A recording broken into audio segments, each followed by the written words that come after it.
Pues hola, mi nombre es Carlos Viader Castro, soy juez.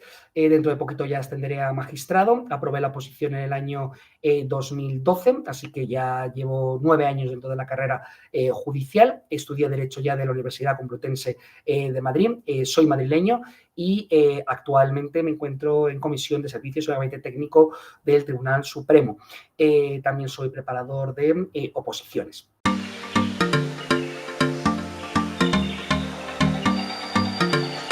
En cuanto a cuáles son las funciones que tiene que desempeñar un preparador de oposiciones, creo que desempeña dos grandes bloques de funciones. Por una parte, desempeña una función más académica o intelectual y por otra parte, una función más de tipo de apoyo personal. En cuanto a la función intelectual o académica, el preparador es la persona en la cual el opositor tiene que verse reflejado. Es decir, el preparador tiene que dar las pautas al opositor para que ese opositor sea capaz de aprobar el examen en el Tribunal Supremo, en el caso de la oposición de judicatura o donde sea la oposición correspondiente. El preparador tiene que decirle si el contenido de los temas que está exponiendo está completo o está incompleto, si los artículos que está metiendo son los que corresponden, si esa manera de exponer es adecuada en cuanto a velocidad, en cuanto a dicción, en cuanto a ritmo de los temas, si la literalidad que está manteniendo es suficiente, si la estructura de los temas es clara, si se le puede seguir correctamente ese tema, cuáles son las reformas más importantes que se están produciendo, cuáles son, digamos, la última jurisprudencia que se está produciendo con respecto a determinados temas,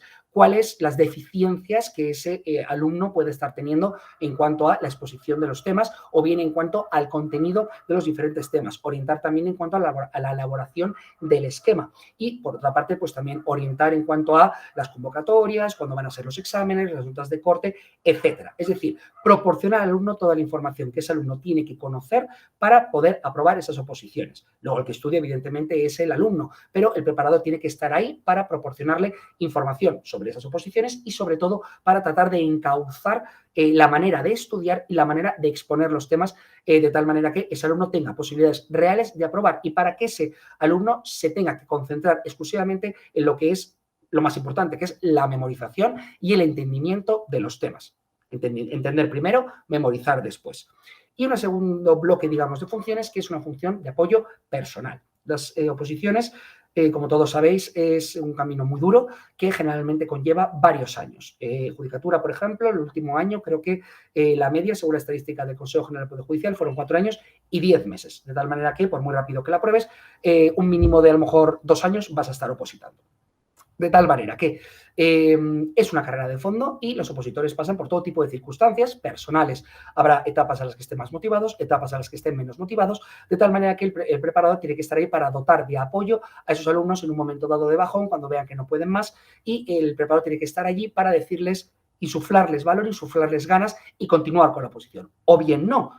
Un buen preparador también tiene que desempeñar una función de feedback transparente, honrado y directo. Es decir, si un alumno lleva una cierta cantidad de tiempo estudiando y el preparador considera que esa persona no tiene capacidad para aprobar esa oposición por diferentes motivos, ese preparador, un buen preparador, te lo tiene que decir. Te tiene que decir, oye, llevas un cierto tiempo opositando, no has aprobado los exámenes en tanto tiempo o has suspendido el mismo examen tantas veces, no te veo que vayas con buen rendimiento, creo que a lo mejor lo más honesto es que dejes esta oposición o que cambies de oposición o te dediques al sector privado. Eso es un buen preparador. Un preparador no solo que está ahí para darte una palmada en la espalda y para animarte cuando lo necesitas, sino para que cuando ha llegado el momento crítico de a lo mejor plantearse que ese no es el camino del opositor, también tiene que ser capaz de decírselo. E igualmente dar un feedback realista después de cada cante. Es decir, este tema no lo llevas bien, este tema sí lo llevas bien, este tema tienes que repasarlo, por este camino no vamos bien, por este camino sí que vamos bien. Es decir, tiene que ser un preparador que no se limite a, vale, muy bien, hasta el próximo día. Tiene que ser un preparador que realmente haga ver a los alumnos su capacidad real de aprobar la oposición y si el ritmo que está llevando es el adecuado y el suficiente para aprobarla.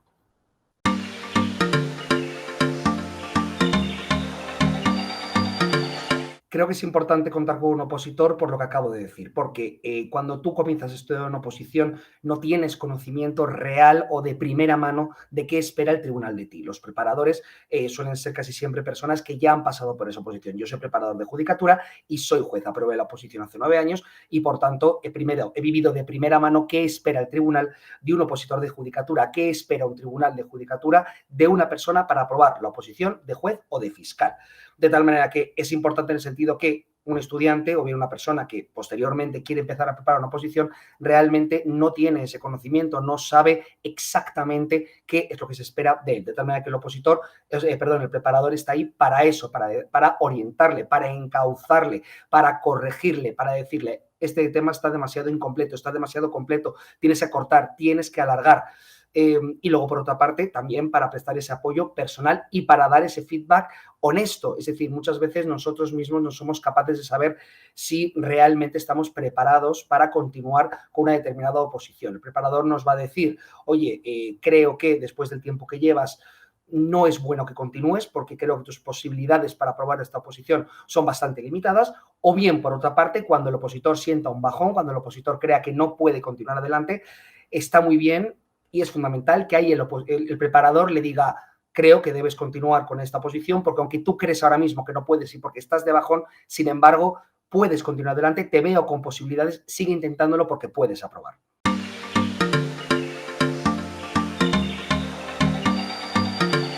Creo que la elección del preparador es algo fundamental. Lo primero de todo, lo primero que quiero aclarar es que el que apruebe la oposición es el opositor, es decir, el 99% del trabajo lo va a hacer siempre el opositor. El opositor va a ser la persona que va a estudiar, que se va a pasar encima de los libros miles de horas al día, va a ser la persona que va a sacrificar su tiempo en favor de la oposición. El preparador, digamos, que es un 1%, es la persona que orienta, es la persona que ayuda, pero si el opositor no estudia y no trabaja, por muy bueno que sea el preparador, no hay nada que hacer, ¿vale? Entonces el preparador no hace milagros. Partiendo de esta base, el preparador tiene que ser una persona, primero, que los desplazamientos no supongan muchísimo tiempo. Hoy en día la preparación puede ser telemática, eso es una opción buena. Yo, por ejemplo, tengo 2 alumnos que preparan telemáticamente, uno desde Galicia y el otro desde la Comunidad Valenciana. Y la verdad que la preparación telemática va fenomenal, no perdemos mucha inmediación, ¿no?, en términos jurídicos, y además supone un ahorro de tiempo enorme para los alumnos, porque bueno, yo generalmente les digo una hora concreta a la que empezar,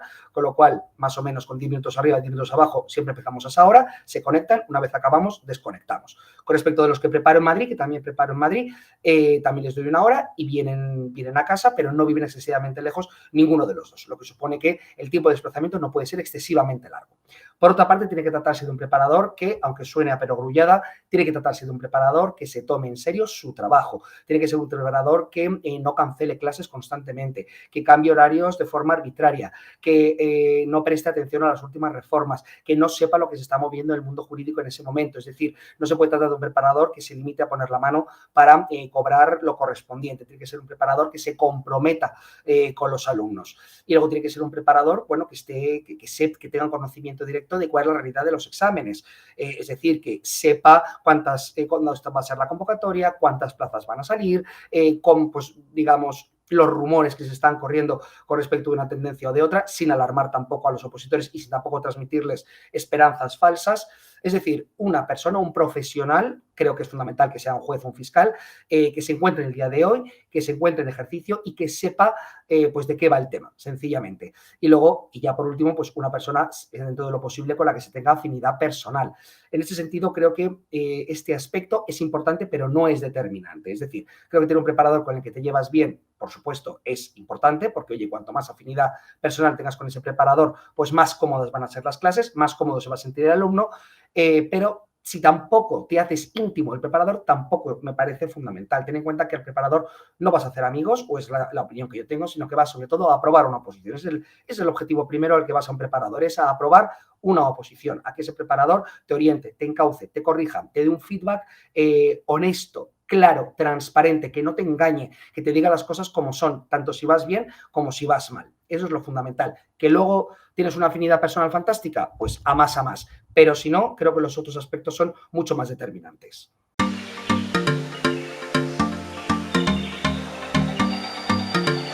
Bien, el hecho de haber sido un buen estudiante de la carrera te da una importante ventaja y es el hábito de estudio, sencillamente. Para una oposición como es judicatura, cualquiera del mismo estilo, lo más importante que tiene que tener un opositor es capacidad de estudio y constancia. Es decir, no una persona que es capaz de estudiar durante una semana en exámenes 14 horas al día, sino una persona que es capaz de estudiar 8 horas al día durante varios años. Esto es una capacidad que no todo el mundo tiene. Entonces, si tú durante la carrera ya has sido un estudiante constante, un estudiante trabajador y un estudiante que sacaba buenas notas, eso es lo que llevas ya hecho. Yo en la carrera era muy buen estudiante, tenía muy buenas notas, con lo cual cuando yo me enfrenté a la oposición, para mí tampoco supuso un enorme reto, porque yo ya estaba muy acostumbrado a echarle muchas horas y de forma bastante continuada. Para mí la oposición no fue más que una continuación de lo que venía haciendo toda mi vida. Había sido buen estudiante en primaria, en la ESO, en el bachillerato y en la carrera, de tal manera que empezar la oposición fue un poco más de lo mismo. Es decir, para mí la oposición fue un sprint final de una maratón de muchísimos años, de tal manera que son puntos que tienes a favor. Ahora bien, también hay opositores que a lo mejor han sido estudiantes más normales, de no tan buenas notas, pero que luego tienen una buena capacidad de adaptación a la oposición. También hay otro perfil de estudiante, a lo mejor que ha sacado muy buenas notas en la carrera, pero que no tenía esa capacidad de estudio tan continuada. Pues personas que a lo mejor eran más capaces de atender en clase o de estudiar más en el último momento, que sin embargo luego no son capaces de adecuarse al ritmo de la oposición, o bien si son capaces, pero no durante todo el tiempo que exige la oposición. Entonces, en definitiva y en conclusión, es importante, es bueno, te da puntos a favor ser un buen estudiante. Por otra parte, no es totalmente indispensable. Lo importante es que una vez que tú comiences la oposición, tengas claro que te va a requerir muchísimo tiempo, te va a requerir muchísima constancia y que lo más normal es que estés varios años con ello. Yo siempre animo a todos los opositores a sacarla en el menor tiempo posible. Yo la saqué en 1 año y medio y por tanto creo que es factible. No es probable, no es lo más fácil, pero es factible. Y si no es 1 año y medio, 2 años y medio, y si no, 3 años y medio. Pero creo que no es bueno esos preparadores que comienzan diciendo que vas a tardar 5 años y medio, 6 años y medio en aprobar la oposición, porque creo que es enormemente desmotivante empezar una oposición pensando que vas a estar 7 años atado a una mesa. Creo que es bueno pensar que la puedes sacar rápido, la puedes sacar, si no la primera, a la segunda, y que eso es muchísimo más motivante. Además, creo que el rendimiento de los opositores llega un momento que empieza a decrecer, es decir, crece exponencialmente, llega un momento que tienes muchísima capacidad de estudio, eres capaz de memorizar muy bien, a muy buen ritmo, pero si te alargas demasiado en el tiempo, llega un momento que empieza a decrecer esa capacidad, creo que los temas empiezan a estar demasiado manoseados, la motivación empieza a decrecer muchísimo y igual que tenemos una fatiga pandémica, es decir, igual que estamos muy cansados todos de la pandemia, también hay fatiga opositora, es decir, después de varios años, creo que el opositor empieza a estar muy cansado, empieza a estar muy harto y su rendimiento en vez de crecer, va a decrecer. De tal manera que, objetivo importante para un opositor y cualidad importante, capacidad de estudio, constancia, motivación, tener claro que eso es lo que quieres para tu vida. Muy importante también la confianza en uno mismo. Tú no puedes empezar una oposición considerando que lo más probable es que suspendas. Creo que lo fundamental es que tú empieces una oposición pensando que la vas a aprobar y que tienes muchas papeletas para aprobarla, porque si empiezas estudiando pensando que lo más seguro es que la suspendas, probablemente la suspendas. Tú no puedes llegar al Tribunal Supremo pensando seguro que suspendo, seguro que suspendo, seguro que suspendo. Tienes que pensar que tienes posibilidades para aprobar y que hay un número de plazas y que una de las plazas es tuya. Tal vez no el primer año, si a lo mejor llegas al primer año y no llevas todo el temario, es normal que a lo mejor pienses que tienes pocas posibilidades. Pero cuando lleves todo el temario y lleves estudiando un tiempo, no tienes que pensar, no puedes pensar que lo más probable es que suspendas. Tienes que pensar que vas a aprobar porque tienes capacidad, porque has estudiado muchísimo y porque unas plazas para ti y porque quieres ser juez o fiscal bajo cualquier concepto y que no contemplas otra posibilidad de vida. De tal manera que la motivación, la confianza en uno mismo y tener muy claro que eso es lo que quieres para tu vida. Es decir, no valen los opositores que empiezan a opositar mientras surge otra cosa, o bien como consecuencia de que la situación en el mercado laboral en ese momento concreto es malo. Bueno, pues estoy en una oposición mientras me surge algo en el sector privado. No. Tienes que pensar y ponerte, como dijo mi preparador, unas tapaderas como los burros y pensar que eso es lo tuyo, eso es lo tuyo, eso es lo tuyo, y vas a por ello con todas las de la ley y nunca mejor dicho.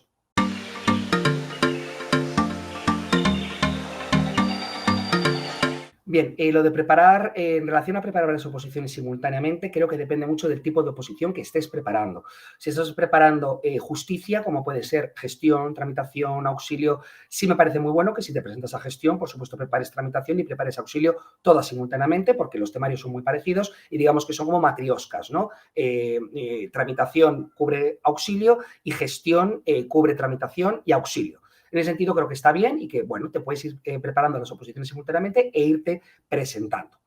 En las oposiciones tipo A1 creo que es mejor empezar y centrarte en la posición que tú quieres hacer. Si quieres ser abogado del Estado, notario, registrador, juez, céntrate en esa posición y vea por ella.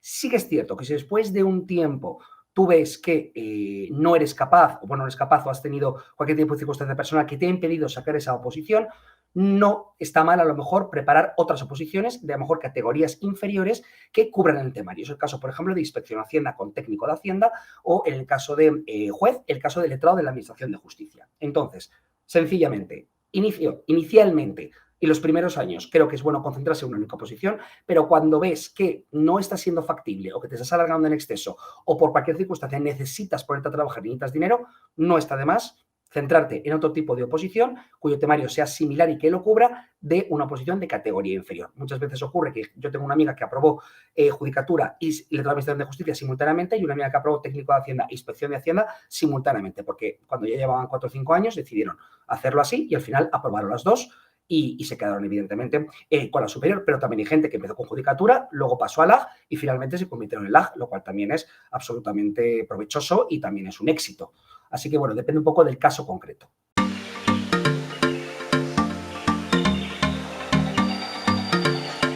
Bien, el sistema que yo sigo para preparar a mis alumnos es un sistema que mezcla el sistema de arrastre con el sistema de vueltas, pero en esencia diríamos que es un sistema más de vueltas. El sistema de arrastre supone que vas del 1 al 10, del 1 al 20, del 1 al 30, del 1 al 40 y siempre vas arrastrando todos los temas a medida que vas avanzando en el temario. A mí ese es un sistema que no me gusta. ¿Por qué? Porque me parece que es un sistema que hace que lleves una enorme cantidad de temas siempre preparador y que los primeros temas del temario los lleves perfectos, niquelados y que los hayas visto 27 millones de veces, pero que sin embargo los últimos temas del temario los lleves mucho más flojos porque los has visto evidentemente muchas menos veces.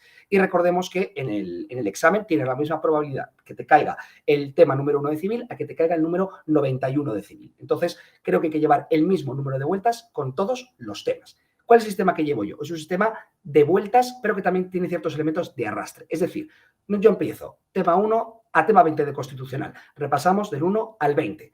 Segunda tanda, del 20 del número 20 de constitucional hasta finalizar constitucional y un número determinado de civil. Y repasamos esa vuelta concreta. Hacemos un tercer bloque y cuando acabamos el tercer bloque repasamos desde el principio y ya dejamos ese bloque grande y nos ponemos con el siguiente. De esta manera trato que cuando finalicemos los 180 temas del primer oral hayamos dado el mismo número de vueltas a todos los temas. Considero que para ir bien preparado al Supremo hay que dar un mínimo de 6 vueltas a todos los temas. Esto, o 6 o 7, incluso 8. Esto a la gente le parece una barbaridad, eso es imposible, eso no se puede. Sí se puede. Tenemos que tener en cuenta que la primera vuelta es la más lenta y es la que lleva más tiempo, pero la primera vuelta es la más importante. Esto es yo que les insisto mucho a mis alumnos. Hay algunos preparadores que prefieren ir, digamos, no con tanto detalle o no afianzando tanto en la primera vuelta e ir avanzando más rápido y ya en las segundas vueltas y sucesivas irlas afianzando más, pero yo creo que esto no es correcto. Creo que es mucho mejor ir más despacio la primera vuelta y afianzando muchísimo mejor los conceptos y estableciendo unas buenas bases para que las siguientes vueltas sean sencillamente de repaso real y de ir puliendo los temas, es decir, pues acortando algunos, alargando otros, a lo mejor incidiendo en determinadas partes de determinados temas especialmente complicadas, pero con una base sólida como es la base de la primera vuelta. Eso implica que la primera vuelta es más lenta, pero las siguientes son mucho más rápidas. Entonces, las últimas 2 o 3 vueltas se tienen que dar en los últimos meses, hasta el punto de que la última vuelta considero que hay que darla entre los últimos 4 y 5 días anteriores al examen. Es decir, tienes que ser capaz de cantar los 180 temas en los últimos 4 o 5 días del examen. Incluso apuntarte en un papel, que es lo que yo siempre digo a los alumnos, apuntaros en un papel los temas que consideréis más complicados y que más flojos llevéis. Por ejemplo, en el penal oral, temas especialmente complicados, todos los temas de penal especial que requieren literalidad, y en tema de civil, por poner un ejemplo, el tema de la accesión, que es un tema bastante complicado. Todos los que estudiáis judicaturas sabéis que es un tema bastante odioso. Pues esos temas, estudiarlos, repasarlos la tarde de antes, incluso la mañana del examen. Porque si te toca uno de esos temas ese mismo día del examen, te va a salir así, te va a salir rápido, te va a salir fluido, porque lo tienes súper fresco. Cuantas más vueltas lleves, más fresco y mejor irás al examen y menos probabilidades tendrás de que te quede el tema en blanco. En cuanto a qué es importante a la hora de preparar los temas, lo más importante a la hora de preparar un tema es la estructura. El tribunal tiene que ver que tienes los temas claros, que tienes los temas absolutamente estructurados en tu cabeza. No podemos olvidar que el tema es un reflejo de tu estructura mental y que en derecho es fundamental tener conceptos claros, tener interrelacionados los conceptos de forma clara y que el tribunal tiene que percibirlo. Es mejor, como digo siempre, incompleto a incorrecto. Es mejor que se olvide algo a que se diga algo incorrecto, porque decir algo incorrecto supone que el tribunal considere que tú no has entendido un concepto jurídico concreto, y eso es inadmisible en el caso de un juez que va a decidir sobre la vida de la gente, que va a mandar a la gente a la cárcel, que va a determinar guardas y custodias, patres potestades, y que va a determinar si la administración pública se ha excedido en un determinado acto. Entonces, claridad, sencillez, estructura, interrelación, dicción, velocidad y ritmo. Y con eso, que parece muy complicado, pero al final se consigue, se perfila un tema para aprobar una oposición así.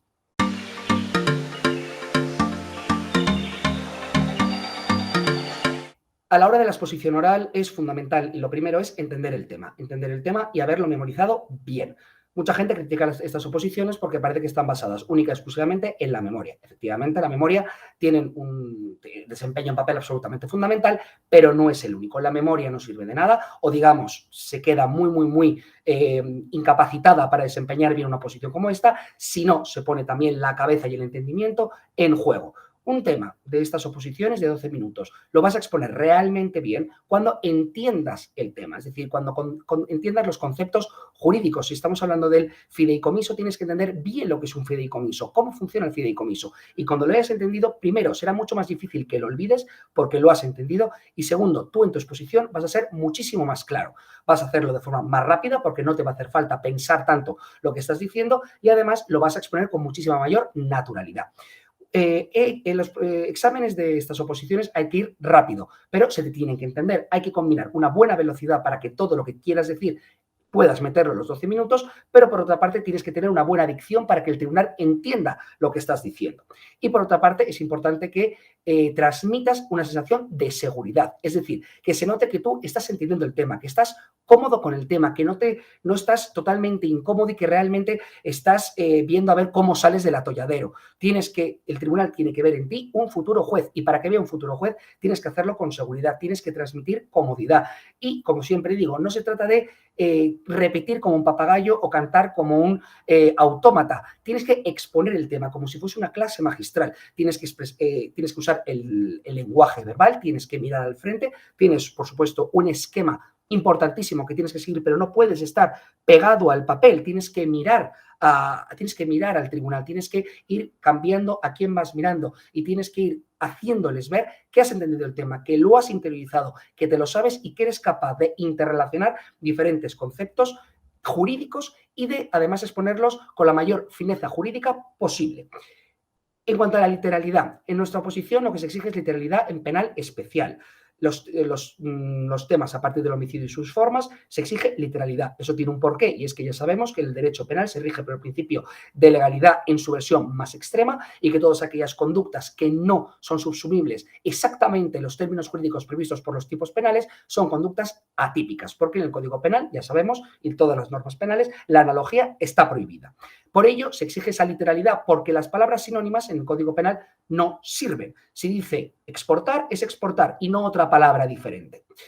El resto de los temas, esa literalidad no se exige, pero digamos que cuanto más te acerques a la letra de la norma, más exacto va a estar lo que estás diciendo y por otra parte más rápido vas a ser capaz de cantar. Pero yo, por ejemplo, no veo mal que los alumnos utilicen sus propias palabras en constitucional, en civil o en penal general, porque además esto también creo que exterioriza que has entendido bien los temas. Pero decirlo con tus propias palabras no debe implicar que estás utilizando sinónimos para conceptos jurídicos que no son sinónimos y con eso hay que tener muchísimo cuidado. No puedes decir una palabra por otra, porque generalmente en derecho no todo, no muchos conceptos jurídicos equivalen exactamente a otros conceptos jurídicos. Entonces, fuera de esa literalidad, es fundamental que cuando empieces hablando de un tema, vamos a hablar, por ejemplo, de los derechos fundamentales y libertades públicas, tienes que ubicar sistemáticamente. Esta materia está regulada en la sección primera del capítulo segundo del título primero, del artículo 15 al artículo 29, y después ya comienzas el tema. Primero, ubicar sistemáticamente de qué vas a hablar para que ya el tribunal sepa ubicarse dónde estamos. Y después ya empiezas a exponer. Es fundamental que digas los números de artículos y los contenidos de los artículos. Y como decía antes, si se te olvida un artículo o un número, no pasa nada. O si, bueno, siempre va a pasar, siempre te va a penalizar, pero es preferible eso a que confundas conceptos jurídicos, a que digas un concepto jurídico por otro, a que te inventes cosas. Eso sí que es absolutamente intolerable en una oposición de este tipo de características. Y una vez que ya empiezas a exponer, vas desarrollando el tema, tienes que decir todos los epígrafes y siempre que te olvides algo o que te confundas en algo y te des cuenta, es mejor rectificar a dejarlo como está, siempre y cuando te des cuenta, evidentemente. Es decir, si por ejemplo has dicho un número de artículo mal, has dicho el artículo 576, cuando estás hablando de los intereses derivados de las cantidades pagables como consecuencia de toda una sentencia condenatoria, pero has dicho 575, pues lo corriges, perdón, he dicho 575 cuando quería decir el artículo 576 de la Ley de Enjuiciamiento Civil. Y no pasa nada, es mejor corregir a dejarlo como está. Y poco más que decir, sencillamente no repetirte en conceptos y, sobre todo, el tribunal está compuesto por parte de 9 profesionales, 5 son jueces o magistrados, perdón, jueces, magistrados o fiscales, y después hay un abogado del Estado, un catedrático de la universidad, un abogado del ejercicio y un letrado de la Administración de Justicia. Lo que quiere decir que no les vas a engañar, si no se sabes el tema, se van a dar cuenta. Entonces hay que tener claro que es una oposición exigente, como cualquier otra oposición de cualquier nivel, todas son exigentes, pero especialmente las oposiciones A1, y que si no das la talla, se van a dar cuenta.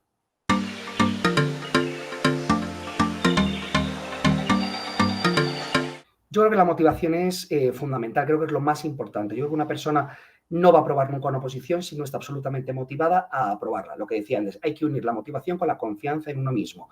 Tú tienes que estudiar una oposición pensando que eso es lo que realmente quieres para tu vida y que en principio, luego la vida da muchas vueltas y te puede pasar de todo, pero en principio a la hora de comenzarla no contemples ninguna otra posibilidad. Yo había estado en Uría Menéndez en un despacho de abogados y cuando finalicé las prácticas allí me ofrecieron quedarme. Ofrecía unas buenas condiciones laborales, pero yo quise opositar. Cuando empecé a opositar, a los 2 o 3 meses me llamaron para ofrecerme otra vez que si quería ir allí y que si dejaba la oposición, allí podía volver.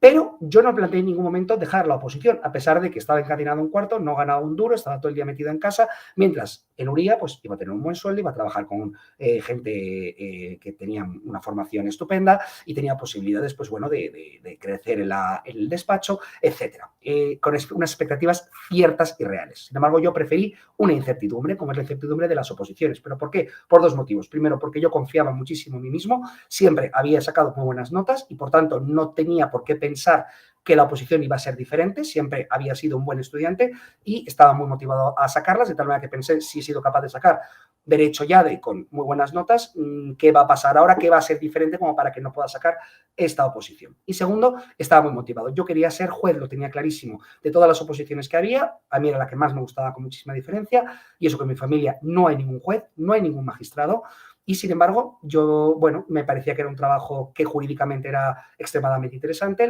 ibas a estar aplicando el derecho y además tenías la posibilidad de incidir directamente en la vida de las personas y de mejorar la vida de las personas y de solucionar problemas que si no es por intervención judicial no se pueden solventar. De tal manera que yo, frente a esta expectativa, sabía que era lo que quería, me puse a ello y creo que todo opositor tiene que empezar así, pensando que tiene posibilidades de aprobarla y que además no lo hace de manera coyuntural o circunstancial, sino que eso es lo que quiere para su vida y no quiere hacer ninguna otra cosa. Luego, evidentemente, si empiezas a tardar mucho o te vas a circunstancias, pues bueno, puedes empezar a preparar otras oposiciones diferentes o puedes dejarlo, pero al menos inicialmente tienes que tener ese ímpetu y ese pensar que una de las plazas lleva tu nombre.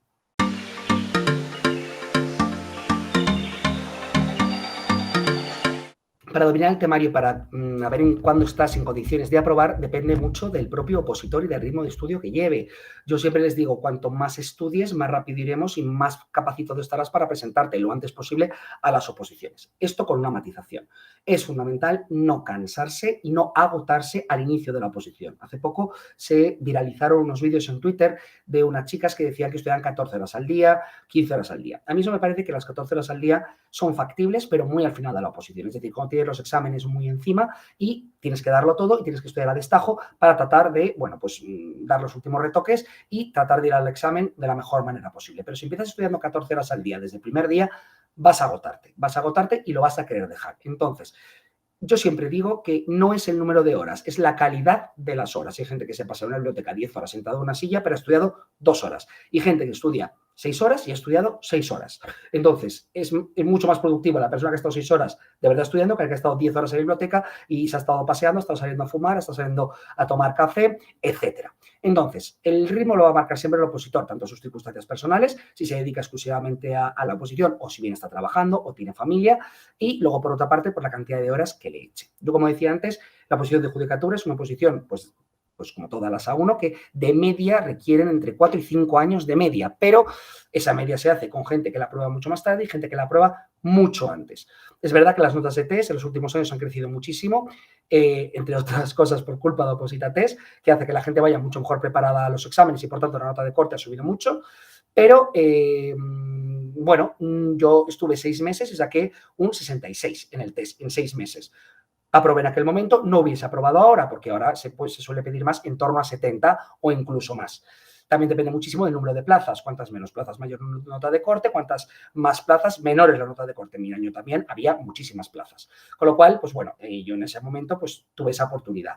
Pero ahora no me hubiese quedado tan lejos del corte, me hubiese quedado a 4 o 5 puntos. ¿Con esto qué quiero decir? Que no te hace falta 4 años para aprobar el test. A lo mejor en un año o año y medio se puede aprobar el test o incluso en 8 meses. Si te pones a tope y los últimos meses lo das todo.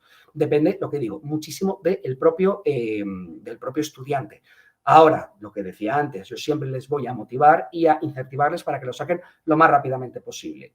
No veo ningún sentido que un preparador le diga a su alumno que el primer día va a tardar como mínimo 5 años, porque a mí me llega a decir eso mi preparador y yo no estudio la oposición, porque yo no era capaz de empezar a estudiar al ritmo de un opositor con el horizonte temporal de 5 años.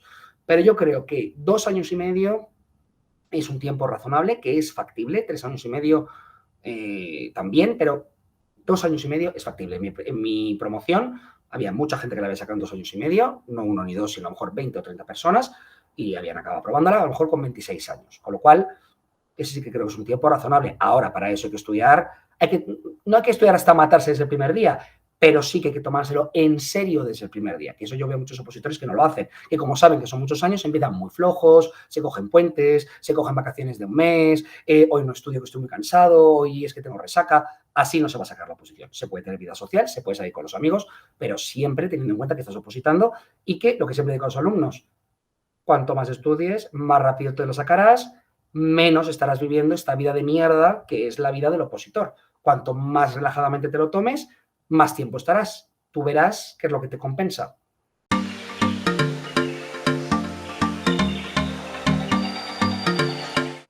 En cuanto a los consejos que les daría a los opositores, el primer consejo que les daría es que reflexionen bien antes de empezar. Tienen que pensar bien si quieren opositar. Es una decisión muy importante que va a conllevar un cambio de vida radical y, por tanto, tienen que estar convencidos de lo que están haciendo. Tienen que estar decididos a hacerlo, tienen que estar motivados a hacerlo y tienen que estar seguros de que su personalidad les va a permitir opositar, porque puede ser muy buen estudiante, estar muy motivado, pero que a lo mejor por lo que sea, tu propia personalidad no te va a permitir opositar por el tipo de carácter que tengas, por el tipo de personalidad que tengas. Eso hay que tener muy claro, hay que tener un buen conocimiento de uno mismo para decidir si se quiere opositar o no se quiere opositar. Y si ese deseo de opositar se puede traducir en un éxito en la oposición, porque en la oposición, lo siento, lo importante no es participar, lo importante es aprobar, de tal manera que lo primero que tienes que ver es si tienes capacidad para hacerlo, si tu personalidad te lo va a permitir. Segundo, la motivación. ¿Realmente tú quieres ser funcionario? Hay gente que no quiere ser funcionario realmente, hay gente que prefiere pues, una iniciativa privada, necesita otro tipo de trabajo, a lo mejor no le resulta especialmente atractivo estar siempre en la función pública o el tipo de sueldo que tienen, o la movilidad geográfica. Si tú apruebas judicatura y eres de Madrid, lo más probable es que te manden lejos. Yo estuve 5 años en Melilla y luego he estado 6 meses en Torrijos, en Toledo. Entonces, si tú eres de Madrid, tienes que saber que por lo menos durante 7, 8 años no vas a poder volver a vivir a Madrid. Entonces, eso tienes que tenerlo claro, cuáles son también sus circunstancias familiares. Luego, la elección del preparador. La elección del preparador es importante, un preparador que se tome en serio su trabajo, que esté al día, que esté atento a las reformas, que sea formal, es decir, que no suspenda clases, que no cambie horarios de forma arbitraria, que esté atento a los alumnos, que esté ahí, o sea, y que puedas preguntar una duda y que te la sepa contestar. Y si no te la sabe contestar, que se la apunte y después te diga, oye, por cierto, aquello que me preguntaste de aquel artículo del Código Penal recién deformado sobre las personas editadas de especial protección por ser discapacitadas, he encontrado esta sentencia que lo resuelve. De eso se trata, de que el preparador esté al día de todo lo que sucede, porque también en el Tribunal Supremo tiene que ver que tú eres un opositor que vive en septiembre del año 2021 y que no te has quedado anclado en el Carperi cuando lo publicaron en el año 2010. Y luego, por último, bueno, que tengas esa confianza en ti mismo para creer que vas a aprobar. Y que no te dejes influenciar por lo que te digan otras personas. Twitter es una red social muy buena para conocer gente, para interactuar, para intercambiar opiniones, pero también hay mucho rumor, hay mucha tontería y hay mucha mentira. Tú eres un opositor, tú eres tú y tus circunstancias. No te fíes de los que te dicen que llevan 50 temas desde el primer día, la primera semana. No te fíes de los que dicen que estudian 15 horas todos los días desde el primer día. No te fíes de los que dicen que solo entran hijos de jueces porque en mi familia no hay ni un solo juez. No te fíes de los que dicen que solo entran personas con apellidos compuestos y que vienen de determinados sectores sociales. No te fíes de tantas cosas que se dicen en las redes sociales y que al final son absolutamente mentira. Este año, por ejemplo, que hay 300 plazas, van a quedar plazas desiertas, lo que implica que al final, cuando hay plazas en abundancia, como es este año, como ha habido muchas convocatorias de 300, 400 plazas, compites básicamente contra el temario, hasta el punto de que van a quedar plazas vacantes, es decir, que no hay tanta competencia, sino que es que tienes que llevar bien el temario. Entonces, no te dejes influir. Yo tenía un montón de compañeros de preparador y bueno, aquello cada uno te contaba una cosa y luego resultó que aprobamos los que aprobamos y otros muchos no aprobaron y resulta que eran los que tal. No te fíes de los que dicen que es que el test es imposible y que cada uno es más difícil y si el test es difícil para todo el mundo, no solo para algunos. Sin embargo, unos lo aprueban y otros no lo aprueban. Entonces, por muy difícil que sea el temario, por muy difícil que sea el test, al final hay un sector que va a aprobar. Si es muy difícil, la nota de corte bajará y si es más fácil, la nota de corte se incrementará. No creáis en esos hilos negros y en esos tejemanejes del consejo para que aprueben determinadas personas. No. Otro consejo, hay que ser sincero con uno mismo. ¿Has estudiado lo suficiente? ¿Estás dándolo todo? ¿Estás suficientemente motivado? ¿Esto es lo que quieres para tu vida? Si hoy vas mal al preparador, ¿es por culpa de que el tema era muy difícil o porque no le has dedicado el tiempo que le correspondía o sabiendo que era un tema más difícil no le has dedicado el tiempo extra que tenías que dedicarle por la extra dificultad que tenía el tema? Tienes que ser capaz de ver que si no vas bien, tienes que detectar las causas y ser sincero contigo mismo y no echar la culpa al temario, echar la culpa al preparador o echar la culpa al Twitter. Tienes que mirar en ti mismo y saber por qué no vas bien, ¿vale? Y nada, ya con esto termino. Si tenéis cualquier tipo de duda, me tenéis en Twitter, me tenéis en LinkedIn.